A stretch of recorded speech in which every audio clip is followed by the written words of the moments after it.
Welcome back to the Centered on Buffalo podcast presented by Dan-O's Seasoning. Right now, if you use code Buffalo at the link in the show notes, you can get their 13-pack of premium seasonings for just $65. You can try them all. Also, they have a new one out right now, one of the new outlaws. It's called Butter Steak. You got to give it a try. It is absolutely incredible on steaks, on baked potatoes. Go give it a shot. You can check them out at a retail store near you, or use the link in the show notes, danosseasoning.com. Yum, yum, get you some. This week's guest is a friend of the show, my broadcast partner, friend of mine, Sal Capaccio, and we're going to break down different storylines with each position group for the Bills as they head into training camp this week. We're going to have a lot of fun. If you haven't checked out last week's episode with Brandon Thorne, check it out. You're going to love it. He is an O-line and D-line specialist, and he is an expert in that area. We have a ton of fun breaking down all that is life in the trenches and the guys in the NFL. Go check that one out if you haven't already. Thank you to everyone who's subscribed to the show and has been a loyal follower. Thank you very much. Go Bills and enjoy the podcast. Hit us up on all social media at The Buffalo Pod. Sal, welcome back on the podcast, brother. Hey, buddy. Thanks for having me. Good to be on with you. And hey, the off season's over. I mean, yeah, the off season's over. Training camp begins this week. What's your schedule? Do you go up and stay in the dorm still? I do, for the most part. There are a couple of days where I might come back. You know, when you have an 11-year-old son who plays every sport in the world, you know, sometimes the schedules, I don't want to miss a lot of stuff. And right now we're in the middle of like baseball playoffs, football starting. So I might come back a little bit here and there depending on that. But mostly I try to stay in the dorm because honestly, I mean, it's just close enough that, you know, you can come back, but it is a 3-hour part of your day if you have to drive there and drive back. That takes a lot because it's an hour and a half each way. So either way, the point is though, I do stay in the dorms generally. And, you know, it's a good, 2.5 weeks essentially out there with your colleagues and being able to go watch football and do everything you need to do. Yeah. And don't try and cut that 3-hour commute into about 2.5 hours because I've been pulled over multiple times. I'm away. Wow. This is great. I never knew that. I'm sorry. It's not great, but you know what I mean? I have not, knock on wood, I have not been pulled over in this particular ride. Yeah, careful on the 90. The cops will be out. And I feel like they knew when we would be like, okay, the Bills have a day off tomorrow. Let's make sure these guys aren't flying. And some of our teammates, as you know, drive really fast. I feel like the cops like, okay, well, I don't want to mess with that one. I'll catch Ewood going 83 in a 65 because I don't want to go catch Mario Williams or somebody driving a sports car, but that's besides the point. All right, so we're going to have some fun on this one. We're going to break down some position groups with the Bills. We'll actually go through all the position groups, talk about any storylines, potential battles. There's a lot of continuity to this team, but there are some new faces. We'll start off with quarterback. This is an easy one to say who the starter is going to be. We know it's going to be Josh Allen, rewarded with the most guaranteed money in NFL history this offseason, got his new contract, got married. We feel really good, obviously, about QB1 MVP from the 2024 season. But behind him, with Mitch Trubisky, and you also have Mike White, and then Shane Buechele is also there. He was there on the practice squad last year. This is a QB2 battle that could have some training camp and preseason implications. Yeah, it's interesting that, you look around the league, Eric, and teams that don't have the league MVP, great starter, like the Bills have, only have 3 quarterbacks, where the Bills have Josh Allen, yet they have 3 more. They have 3 backups. And the reason I think is because they want to make sure that if anything were to happen to Josh Allen for 2, 3, 4 games, they have the right guy in place. And that right guy has been Mitch Trubisky. But I do give some space this year, particularly for maybe Mike White to have a little bit of an opportunity to grab that backup role. I'll say this, don't ever discount Shane Buechele. The Bills love Shane Buechele. They love his moxie. They love how tough he is. I just think it's a little bit too tough for him to climb that mountain, particularly to become that, full-time backup guy. But I don't think it is for Mike White. Now, financially, you would save close to $500,000 more releasing Mitch Trubisky at the end of camp, but you'd also take on $1.7 million in dead cap space. I think Trubisky is probably the guy in the lead here, but I think Mike White's going to get his opportunity. He will, and he's a guy that got picked up mid-year last year, so Yep. that's tough. He didn't go through Joe Brady's system in training camp, and obviously didn't show well in his action that he got in that New England game at the end of the year. But this is a guy that was running the show team for the most part last year, and so now he gets a chance to get Yep. a full offseason, learn this system, and he's a guy that put out some pretty good film in this league. At times when he's gotten his opportunities, had a great game with the Jets a couple years ago, and so I do think that's up for grabs, and the Bills have made every indication that Mike White is going to be there to compete. He's got a live arm, and so that could be an interesting storyline as we look for things throughout these preseason games to kind of fill the broadcast with. That QB2 spot is going to be one that we focus on fairly often. All right, let's jump into the running backs. The big story this offseason has been James Cook looking for a new contract. I think they're pretty much set. Last year, they kept 4, including Reggie Gilliam. And I think Reggie Gilliam is going to be a lock. Some teams are moving away from having a fullback, but what they love in Reggie Gilliam is his versatility, and he's a sneaky athlete. He's great on special teams. I think he's a lock at fullback. You kind of have your 3 guys locked in with Cook, Johnson, and Davis, but James Cook, we think he's going to report for training camp, and we'll find out here very shortly if he reports, but will he do everything? Does he want to sit out preseason games? Is he going to get any action? That could be our biggest storyline with the running back room. Yeah, no doubt. I think it's a potential for a hold-in situation. You show up, you don't do anything, because you don't want to get fined, but then again, you don't want to risk getting hurt because you're trying to get a new contract. It was interesting. He did show up to mini camp and he participated in everything. And his quote was, "I like my money." But just because he liked his money didn't mean he had to participate. He also said, to James Cook's credit, "Hey, I'm here and I'm a team player. I want to win a Super Bowl and I want to be here for my teammates." And I love that attitude. So we'll see where it goes. That is what's funny about this storyline about James Cook is once we get to Wednesday morning, either it becomes a way bigger story, especially with Hard Knocks, or it's not a story at all. Because if he's there and he does everything, it's like, okay, it's going into the last year of his deal and we're going to see how it plays out. But if he's obviously there and he doesn't participate, or he doesn't show up at all, that becomes a really big story. So I agree with you there. Now, beyond that, the other thing for me, which is really interesting, Eric, you played a long time in this league. Have you ever seen a team? We're going to get to this on the offensive line a little bit later when I say this, but how about at running back? The Buffalo Bills will bring, including Reggie Gilliam, as you said, to training camp, the exact 6, no more, no less, the exact 6 people at this position that they did last year, which is incredible.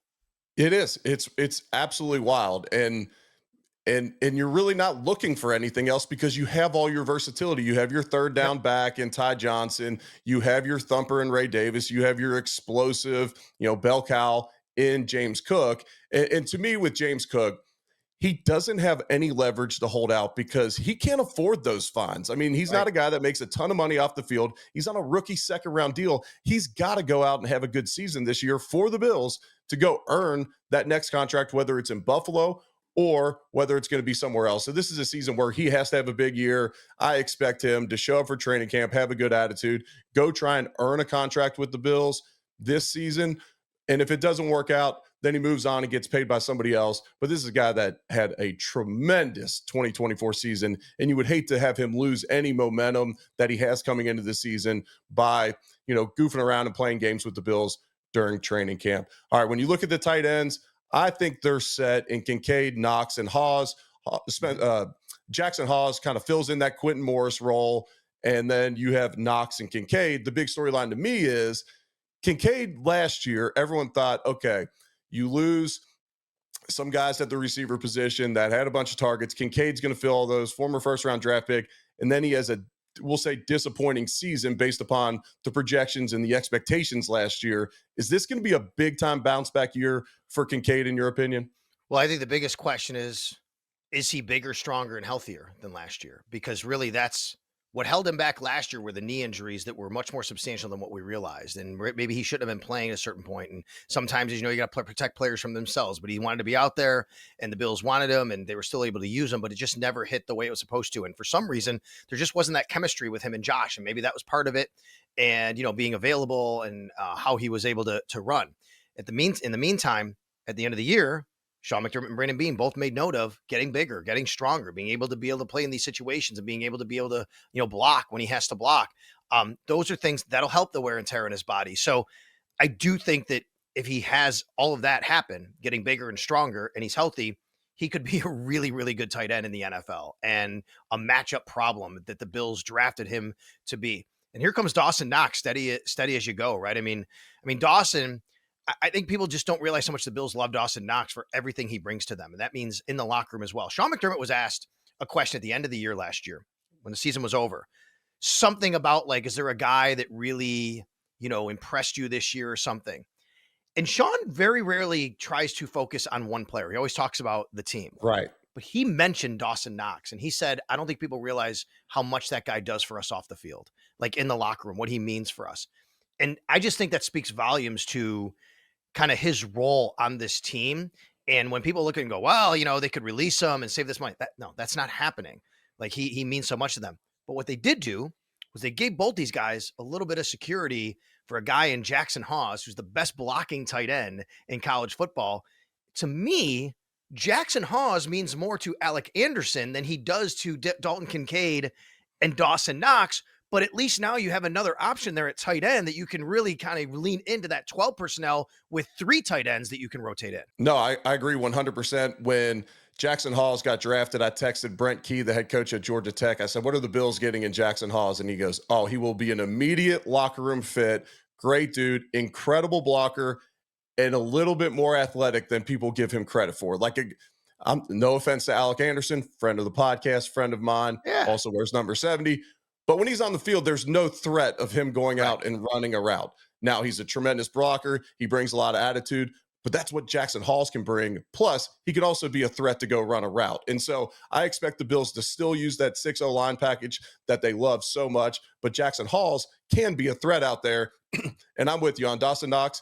Dalton Kincaid was recently interviewed by Ty Dunn, and Dalton Kincaid raved about Dawson Knox and what he means to their offense. But even him, just personally, a guy that he wants to be like, they love Dawson Knox. And I know people are enamored by how much money he makes, and maybe it doesn't translate to the receiving numbers that you see from some other tight ends that make a similar amount of money. But he is a big-time impact on this team, and he's the guy that they love having in the locker room.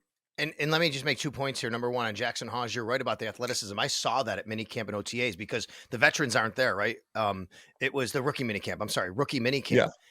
And he was catching some passes. And it's like, dude, this is his chance to actually go out and run routes because there's not all these other guys he's got to compete with reps for. He's the only guy. And I saw that. I'm like, you know what? He can catch the ball. He can get out in the flat. He can do those things. So I like that. And the other thing is we'd be remiss if we didn't say congratulations to Dawson and his wife, Alexis. They announced that they're going to have a child, and they did a gender reveal, and it's going to be a girl. So Dawson will be a girl dad coming up in December. Absolutely. Congratulations to them. I saw that announcement as well. What a beautiful couple they are. They're going to have a beautiful family. He's a 10 out of 10 person. It is what it is with Dawson Knox. Let's take a moment to hear from one of our podcast partners, and that is Waterboy. Best hydration packets on the market. Got them right here by my side. Always do. Use it every single day. My favorites, their workout hydration, but I love all their products. It's clean. It'll keep you hydrated all summer long. Go check them out at Waterboy. And if you use the link in the show notes and use code EWOOD, they will give you 20% off. Go check them out. It's been hot all summer long, all around the country. They will keep you hydrated. All right, let's look at these wide receivers. Last year, the Bills kept 5. You expect them to do about the same. And when you look at it, Shakir, Coleman, Palmer, Elijah Moore, Curtis Samuel, it would appear that those are your 5, but you don't really have the special team component from any of those 5. So then you think, okay, is there a Shavers, a Virgil, a Chenault, someone that can bring some special teams presence to it?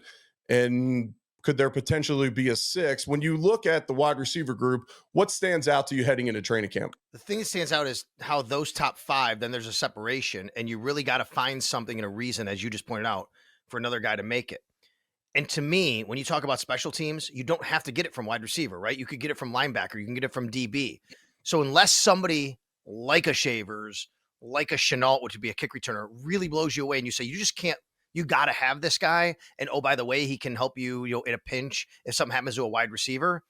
I think it's an uphill climb for these guys to make it. To me, there's 5 guys that are making this team, and that includes Elijah Moore. Now, Elijah Moore is the one that I say, if there's an opening, it would be Elijah Moore's spot. They gave him some money, not a ton. You can move on from him. But man, he looked good in OTAs. He looked good in minicamp. He brings an element the Bills need. He's a field stretcher that they could use. He also can return punts a little bit. He did it at Ole Miss, not as much in the NFL. So maybe that's an area where you say, okay, you can, maybe use him as well. Boy, Tyrell Shavers I really like, but at some point you say, he is what he is, and is he good enough to be on a 53-man roster? Because let's be honest, Eric. I mean, I know it sounds bad to say these are people's lives we're playing with when we say this. You could just release Tyrell Shavers, keep him on the practice squad, and elevate him. And then you don't have to use a roster spot, because I think that's the game you got to play with these guys.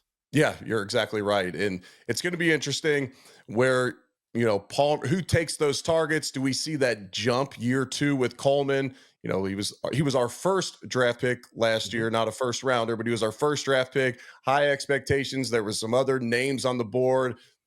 Storyline was that's who Josh wanted. Bean loved him. And so can he make that jump year 2? Because that could really elevate the offense. Can one of these guys be more of a downfield threat that the Bills need to take the top off the defense, get less loaded boxes throughout the season? So it's going to be interesting to see, how this offense evolves in Joe Brady's second full season as offensive coordinator. And can they get that downfield element out of any of these guys? And I know they love Palmer. That's a guy they targeted early in free agency. I'm excited to see him, especially early in the season. I don't know how much we'll see him during preseason games, but I'm excited to see how they use these, those top 5 guys. And then is there someone else that can emerge from that group? All right, with the offensive line, you return all 5 starters from a group that had the least amount of sacks in the league last season, one of the top yards per carry throughout the NFL. I believe it was the most yards before contact with the running backs throughout the season. This is a group that is absolutely thriving under Aaron Cromer. So you got all 5 back, and then you have your 6th offensive lineman and Alec Anderson backs up the interior spots. So you kind of have 6 locked in, and then beyond them, Tylan Grable last year, he was able to win that swing tackle spot early. Then he gets injured. Ryan Vandermark actually got a start last year. So this is going to be, there is some competition in my eyes for those backup, 3 to 4 spots if they keep 9 again. Eric, you played in the league 10 years, right? 11, 10 years? I played 9. I got credit for 10 because the Bills kept me on the roster so long before cutting me through injury. So benefits wise, with my NFL benefits, I actually got 10, but I played 9 seasons. Okay, so in your decade of playing NFL football for the Buffalo Bills, were you ever a part of a team not only that returned all 5 offensive linemen, but all 5 of their main backups, 10 returning linemen? I think it's incredible. I've never seen this with any team. By the way, they're also really good. They're returning all 5 starters, all 5 of their main backups, and their excellent offensive line coach. I mean, what more could you ask here from a team that set records as far as fewest sacks allowed with Josh Allen and what they were able to do in the run game last year? This is so well set up for them, because even if you have a guy that, okay, he's out, he's going to miss a couple of games, you can plug a guy in who's been in the system, has been very good. Now you have Alec Anderson, who maybe, going back to the Jackson Hawes conversation, can kind of concentrate on backup guard or backup center, even play tackle in a pinch where he doesn't have to be used as the 6th lineman. He can concentrate on a spot all week and be able to, fill in if someone were to get hurt. Does he even push for a starting job? Who would that be? David Edwards, I guess, who's a very good player. No, I'm not predicting that, but I think that it's great to have this situation. The only, I think, question here is, can someone like a Chase Lunt, who I know Aaron Cromer told me how much he really likes his athleticism, his size, can he push a guy like a Ryan Vandermark, like a Tylan Grable?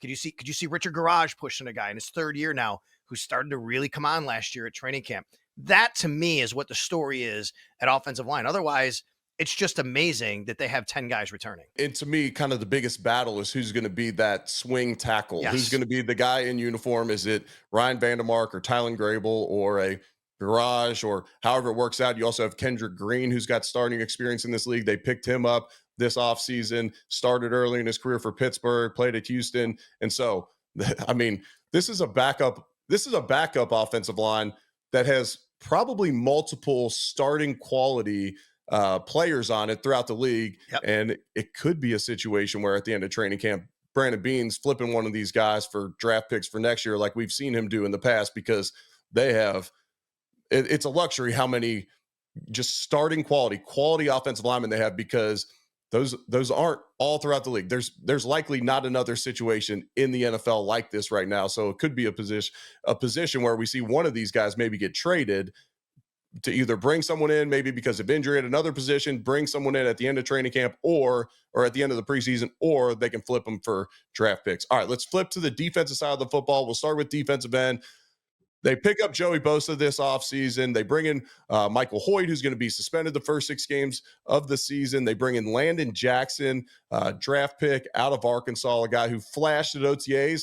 Can't wait to see him in pads because it's hard to judge those guys truly when you're just playing in helmets during OTAs. But what kind of storylines stick out when you look at this defensive end group? Well, I just think it's the health of this group overall, and that includes the suspensions of Michael Hoyt. So when I say healthy, right, the availability, because now you have Joey Bosa, who, by the way, we have yet to see in a Bills uniform, Eric, because he missed all of OTAs and minicamp with his calf injury. I mean, as I talk to you right now, a day before training camp starts, we don't even know if he's going to start on PUP or be ready. We anticipate him to be ready, but who knows, right? I mean, Landon Jackson landed on PUP, which is part of this conversation. We think Landon Jackson's going to be ready, but we don't know how all of this is going to shake out. So because you have Landon Jackson on PUP when the rookies reported and he wasn't able to practice, you have Joey Bosa, who we have yet to see practice. Is he going to be healthy? You have Michael Hoyt, who will practice, but he's going to be suspended. You have a lot of kind of questions about availability and where you want to go with reps and getting this team ready. So I think initially, if everybody's healthy, well, now you got probably a good 12 guys I count that could legitimately make, well, let's do a defensive end. You got 6 guys at defensive end: Rousseau, Bosa, Epinesa, Hoyt, Javon Solomon, Landon Jackson. Like, there's some tough decisions. You're not keeping 6 defensive ends. Luckily, in a way, I guess not luckily because he's suspended, but you don't have to make that decision because of Hoyt's situation. You can keep 5 right now. But what happens when he is healthy? Now, things sort themselves out because of injury, but I think that's the story. The story is who's available, who's not available, and how do we proceed with all that? And Hoyt's a guy that I'm excited about throughout the season. He's a guy that, like, when you look at matchups in the AFC, I was really excited to see him against the Ravens. Unfortunately, we won't see him week 1 on Sunday Night Football against the Ravens, but a guy that moving forward can be a great chess piece. And you're right. If Bosa can be what he was at his top end of his career, which some of those highlights have been lately, but can he be that player for the Bills? That could be a game changer for this defense, help get them over the hump. We'll see how that shakes out. All right, defensive tackle, another suspension with Ogunjobi. So don't have to make a decision on him. He'll be back after the first 6 games of the season. But you got Daquan Jones, Ed Oliver, TJ Sanders, Dwayne Carter. You have Deion Walker. It seems like you're kind of locked into that group. When you look at that group, though, and this is a group that was criticized pretty heavily last year, what do you see as, the top storylines heading into training camp with this group? Well, everything I just said about defensive end applies to defensive tackle. What's the availability of these guys and how do you play it because of Ogunjobi's suspension? I think it's easy to say, okay, now we have 5 guys, right? Because Ogunjobi would be your 6th. We'll make that decision later. But Deion Walker comes in as a rookie. TJ Sanders comes in as a rookie. Not necessarily health-wise availability, but what is their ability to contribute right away? They have to step up right away. They're going to have to be a part of the rotation. We know the Bills love rotating their defensive tackle group, their defensive end group. They're going to have to be a big part of the rotation. The other part of this is, Eric, I think the Bills have clearly had a bit of a philosophy change. They've gone after a bigger defensive lineman. They wanted to get bigger in the offseason. That's where now TJ Sanders isn't the biggest dude. Deion Walker certainly is, but I think that's clear by signing Ogunjobi, by going out and getting Deion Walker, by using a draft pick on Landon Jackson on the edge, on TJ Sanders. They said we need to get bigger to allow our linebackers to stay healthier, to allow them run around. And yeah, it's great to be able to penetrate and have a penetrating defense, but at times we have to hold up against the run a little bit better as well. And I think that's what the Bills tried to do this offseason. And those guys, those young guys, they're going to get an opportunity right away. Can they step up into that opportunity and make the most of it?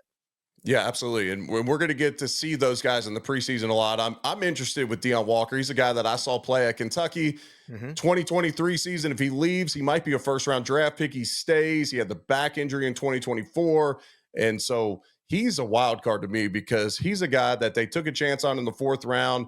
They knew he had some back issues. If he can get healthy, if this training staff can get him ready to roll this season, he could be a difference maker up front, in my opinion. And I honestly think he could push for some starting time in that one technique, 2-down type player. He's a wild card for me and a guy that could really be a difference maker this year. All right, when you look at linebacker last year heading into the season, Matt Milano wasn't healthy. And, he flashed towards the end of the season, has a full offseason, looks to be in incredible shape, says he's healthy. You have Bernard and Milano. You got Dorian Williams, who played good. Maybe the star of the preseason last year for the Bills. And one of the best storylines around the league was Joe Andreessen. When you look at this linebacker group, what stands out to you heading into training camp? What stands out to me is they have a chance, if Matt Milano is healthy, to still be one of the best linebacker duos in the entire NFL with Milano and Terrell Bernard. And I believe that the Bills believe that, Eric, which is as long as Matt is healthy, he's going to be a really good player that can allow us to be the best version of ourselves on defense. Could he be Matt Milano of all-pro Matt Milano a few years ago? Maybe not. Maybe that's a little too much to ask at his age and with the wear and tear and some of the injuries, but I don't think he could be too far off that. We saw the ascension towards the end of last year when he got on the field. It was a little uneven at first, and then he got better and better as each week went on. I mean, Matt Milano's the starter. If you go back to that Denver playoff game, Dorian Williams didn't play a snap. Didn't play a snap. I mean, this is how much they believe in Matt Milano still. So I think, to me, the story is, the question is, can Matt Milano stay healthy? He's had some injuries, but from there, if he does, I think the Bills have every confidence that he will be a difference maker for this team and allow Terrell Bernard to even be better than he is. Terrell Bernard with Dorian Williams, he's still really good. I think he's better with Matt Milano next to him because of the way they play off each other and their different skill sets and thinking the game the way they do. I agree with you about Joe Andreessen. I think Joe Andreessen makes this team over Balen Spector. Balen Spector has had a lot of availability issues. He's going into the fourth year of his rookie contract. He didn't even practice during OTAs and minicamp for the most part. But here's Joe Andreessen, who's been available, played really well when he got his opportunity. He's gotten bigger. When you see Joe Andreessen, you'll see what I mean. Like, I saw a difference in Joe when I saw him out at OTAs and minicamp. He can play special teams. I think he is the backup middle linebacker to Terrell Bernard when it comes to this group. And then you have Dorian Williams, obviously, who, you could do a lot worse than Dorian Williams as a backup will linebacker if something were to happen to Matt Milano. So I think that this group is pretty set right now as far as the ability they have when they're healthy. The question is making sure that they stay healthy. All right, moving to cornerback. Benford gets a nice contract this offseason. They draft Harrison. They bring back Trey White and Dane Jackson. We know that Taron Johnson's going to start at the nickel, but beyond them, we got some interesting battles there. And then maybe the only true starting job that's up for grabs would be the cornerback, I guess, 2 spot, the cornerback spot opposite Benford, and whether that's going to be a Trey White or a Dane Jackson, or if they throw the rookie in with Harrison. So when you look at this group, and we'll just start off, who do you think starts week 1 at cornerback opposite Benford? It's a little too far to make that prediction, but I'll say this. I think Tre'Davious White goes to camp as the starter, and Max Harrison has to show that he's not going to make mistakes, and they can trust him down in and down out to take that job, if that's fair. So I guess that being said, I would lean Tre'Davious White right now. That doesn't mean that I think Max Harrison can't get on the field. He can't be a really good player. I think the Bills have to see that they can trust him, because they have right now a guy they totally trust in Tre'Davious White. But at this point in Tre'Davious White's career, he might have that ceiling, whereas Max Harrison does. But what is the balance of getting that ceiling versus, okay, you're playing Lamar Jackson and the Baltimore Ravens week 1 and this particular offense and all those weapons and what they can do to you? You better make sure you're buttoned up, right? You better make sure you're buttoned up. So I think that there's an opportunity for Max Harrison to be the starter week 1. There's a much more of an opportunity for him to be the starter as the season goes on. I think Tre'Davious White's the guy they trust right there, and he probably gets penciled in right now. And unless Max Harrison really shows that he can be trusted and takes that job from him, it's probably Tre'Davious White. From there, look, I think this is also a safety conversation because Cam Lewis has done so much for them, but maybe Cam becomes just your backup nickel. Now they have Jordan Hancock, and Jordan Hancock can become your safety. Brandon Beane has told both of us that Cam Lewis could be a starter at nickel on most teams in this league. I think they love him there, right? So maybe he just becomes your full-time backup nickel. Who knows? Maybe that's Jordan Hancock and you keep Cam Lewis at safety. What I do know, though, is there's a crowded room here. Think about the scenario at the end of training camp. Are you going to release Dorian Strong? I mean, this is your 6th-round pick you really like maybe for the future. All of a sudden you subject him to waivers? I can't see that happening. So whose spot does he take? Is it Dane Jackson who doesn't make it? Is it Jamarcus Ingram who doesn't make it? You can't keep all these guys. And I love Jamarcus Ingram. Me Jamarcus too. Ingram is a guy that every time he gets in the game, we notice him. He hits the broadcast. We're saying his name, and he's a guy that they've trusted. He's got great size at the cornerback position. He tackles well. He makes plays on the ball. And he has flexibility. He can play outside, inside, and safety. I know, and he's not a guy that I want to see them at the end of training camp say, "Hey, maybe we can sneak him onto the practice squad," because I don't think he gets to the practice squad. That's right. And yes, this is going to be one of those groups as we're calling preseason games, and that second half hits. We're really going to be watching these corners, especially some of these young guys that we haven't got to see. That, as you mentioned, the Dorian Strongs, the Jordan Hancocks. We heard from Bobby Babich. They have a plan for Jordan Yep. Hancock. We don't know what it is yet, but we're going to be able to see that play out throughout training camp, whether they play him more at safety or nickel or at corner, and maybe he can be a backup at multiple spots. Obviously, he's going to have to show out on special teams because he's not going to be a starter at any of those positions. That's going to be a fun one to monitor. Last position before we maybe touch on the punters, because that would be a potential battle there as well. Yeah. But at safety, Rapp and Bishop seem to be the starters heading in. But a guy that, and we know what we got in Hamlin, he could be a steady backup for us. He could also be a starter. He could push Bishop if he doesn't play well enough throughout the preseason. But a guy in Derek Forrest who's got big time athleticism. When you look at this secondary towards the end of the season, how they got exposed against the Chiefs, I believe they want to get more athletic. They want to get more explosive. And Derek Forrest is that type of guy that they brought in this offseason from Washington. If Cole Bishop doesn't line up opposite Taylor Rapp week 1 Sunday Night Football against the Baltimore Ravens, I think something really drastically went wrong. That's his job to win. It's his job to step into. It's his job to take. But he's got to do it. He's got to stay healthy. He didn't practice in OTAs and minicamp. This is on top of him missing last year's training camp, which really hurt him. He has to stay healthy. If he does, it's his job. They really like him. And he gives them that flexibility and that athleticism that you quite frankly just don't get with Damar Hamlin, who's a nice baseline player for you, who can step in, who can do a nice enough job. And he did last year. Damar deserves a lot of credit for last year, Eric. He really does. He didn't make those wow plays.